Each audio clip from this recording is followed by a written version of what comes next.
প্রশ্ন রবীন্দ্রনাথ ঠাকুর। মাগো, আমায় ছুটি দিতে বল, সকাল থেকে পড়েছে যে মেলা।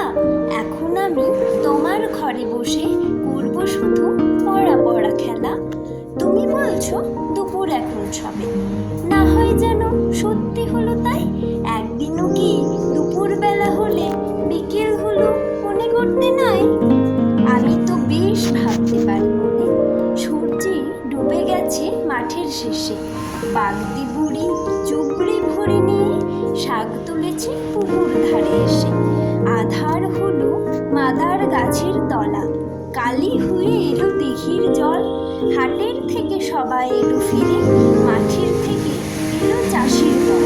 মনে কর না উঠলো সাঁঝের তারা, মনে কর না সন্ধে হলো যেন রাতের বেলা দুপুর